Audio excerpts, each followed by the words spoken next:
Welcome back. Now Andy and Dorothy Jeffery will join us for the steeple dropping in Sutton. It's a historic moment.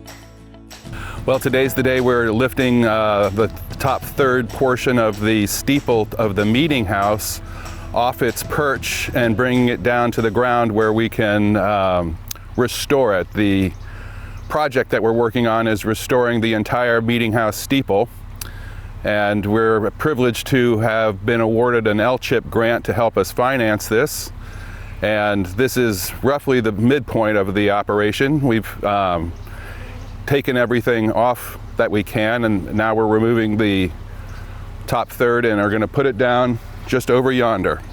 Well, L-chip is a New Hampshire program that's funded by various fees that help support the preservation of historic buildings throughout the state. And 2 years ago, the Sutton Historical Society applied for and won an L-chip grant to restore the tower on the South Meeting House here. And we're just finally getting around to actually activating the project because it was a little delayed because of the pandemic. And we started raising money during the period of COVID, which is not the best time to raise money. And they made it work. The board and the contributors. And I think we've had about 150 people contribute to this.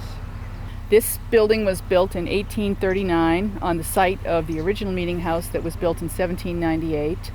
Meeting houses and still are, a traditional gathering that often served as churches in New Hampshire. What's unique about this structure is that it's been essentially not altered since it was put up in 1839. This building and much of the surrounding area here on the South Sutton Common is much the same way it was when this building was first erected 150 years ago.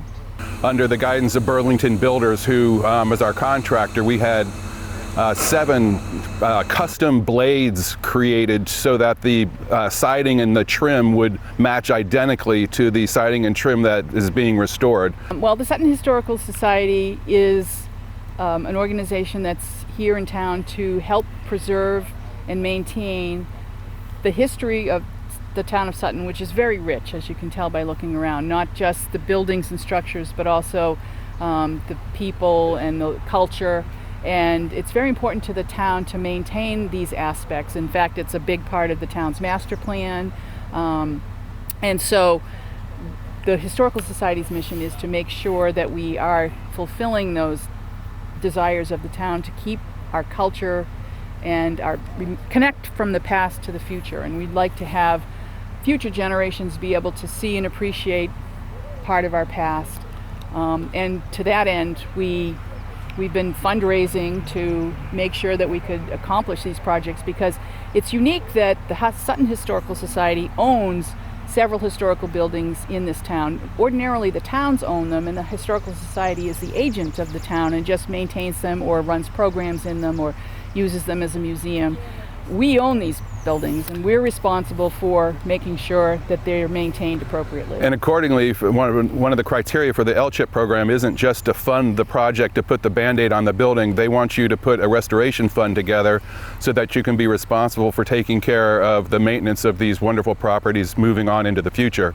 But just behind the meeting house is the original one-room schoolhouse that stayed here, and the next project down the pipeline is restoring the roof of the schoolhouse. So that's what the restoration fund's about, is being able to not just handle what's coming on today, but to have the money to be able to deal with what's coming down the road. Yeah, it's a never-ending project of maintaining these buildings in perpetuity. So although we've succeeded in making our recent fundraising goal to restore the meeting house and establish a fund to help keep it go forward, we are continually honored to have people contribute and help us maintain these beautiful structures throughout the future.